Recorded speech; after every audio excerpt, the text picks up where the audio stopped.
So this is the first test, guys. What we're looking for here is just to see if we've got authority over the rear of the vehicle. Has the servo got enough power to max itself out? Almost. The next test, we're going to see if we can try to walk round and get up on top of the rock here. So this is both tyre and servo dependent. We need the servo to be able to pull enough power to tell the car where to go, and obviously we need the INJORA cling-ons to give us enough grip to stay up on that ledge. And by the look of it, we have enough power to do that in the servo and enough grip in the INJORA cling-ons. There we go, guys. So I'm not feeling like we've got an excess of power. Let me be absolutely clear and honest about that. The tyres and the rock are cold and it's a little dusty, so we don't feel like we've got an excess of grip either. But we did have enough grip to not fall off right there, and I'm going to show this from other camera angles. You've probably already seen this is actually a negative climb. That's an overhang there, guys. So flash at the beginning of this climb is actually hanging backwards. So this test is a really difficult one, both for the truck and the servo. So what I'm looking for is for the ability for the truck to support its own weight and turn up. And as you can see, I'm only getting a tiny bit of the available throw there on the servo. I can turn down, but I can't turn up. And what I'm looking for here is for the ability for the truck to actually turn itself up.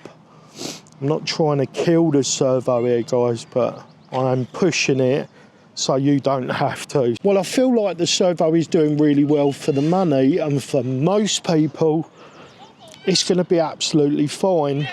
For us, it's just not working. In these extreme conditions, it's not working anyway. Let's be fair to it. So maybe there is a reason for the more expensive stuff, right? At the moment, I can't justify having 100 quid's worth of servo, or 60 quid's worth of servo in a little toy truck. But is it going to give us the ability to pull off stuff like this? The INJORA cling-ons are certainly doing pretty well. I can't help feeling that we would be getting the secret sauce going if we had a 3D printed insert though. Yeah, that is full right turn. Can I get the camera?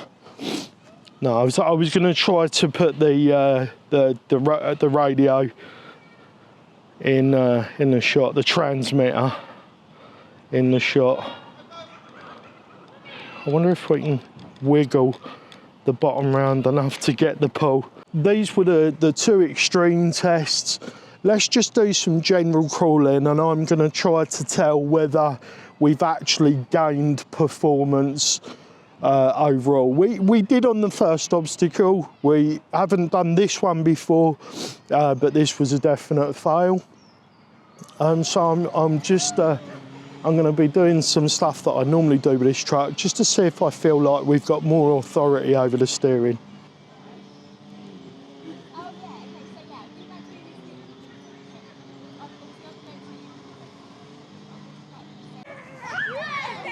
Just going to see if we can work our way across this ledge, guys, and pull up to the right of the truck there.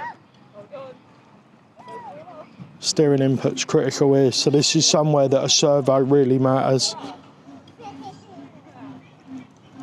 Yeah, I think we're going to get it, guys.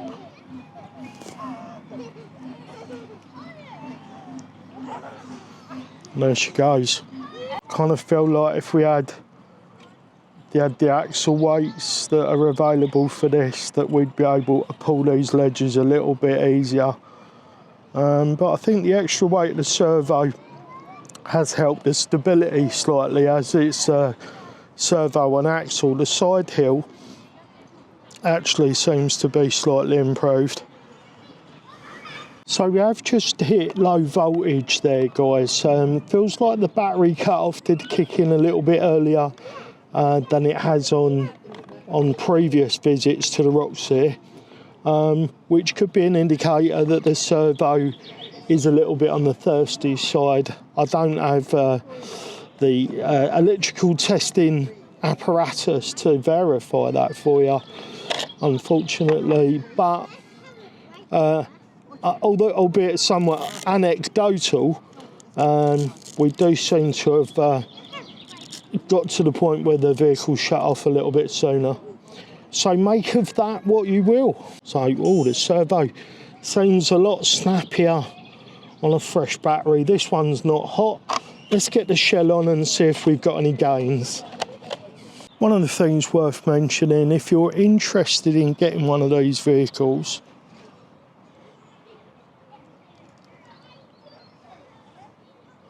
you need to be aware of the torque twist. So I tend to approach stuff from the other way, because if you come in this way, if you get to a point where you need the rear to push, there you go, it just pushes that front wheel up and eventually you will roll out. So if you're coming at an obstacle and you have the choice, of course, then you need to come in so that the rear wheel's actually pushing towards the torque twist. Or do you want to go back to the scooter park with the scooter? Got a little bit of a pull assist from the servo there. So I didn't think we was going to make this one, guys, but that little pull from the servo really helped it up. So there we go, guys. This was the 7 kilogram INJORA servo.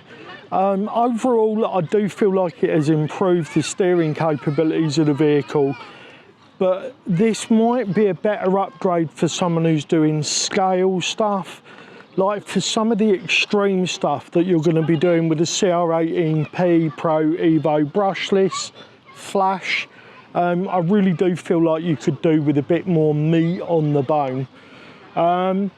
Overall, I feel like it was a worthy upgrade. It's definitely a better servo than the one that comes in the kit, but it does tend to fade out and not give you the punch that you need to really pull those ledges.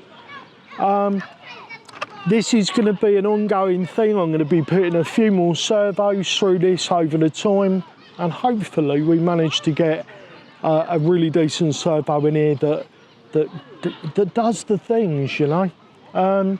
Loads of links and stuff, affiliate links down there. If you want to support the channel, it's a great way to do it, because you get stuff at no extra cost and it supports the channel. I think I've got a whole £16 in my Amazon affiliate account thanks to you guys, so I really appreciate that. We've also got a raffle. There's only 30 tickets left. Please grab a ticket. Just spend £1 if you can afford it. It'll really help the channel out. So from me and Flash, we're going to say goodbye for now, and I'll see you all in the next one.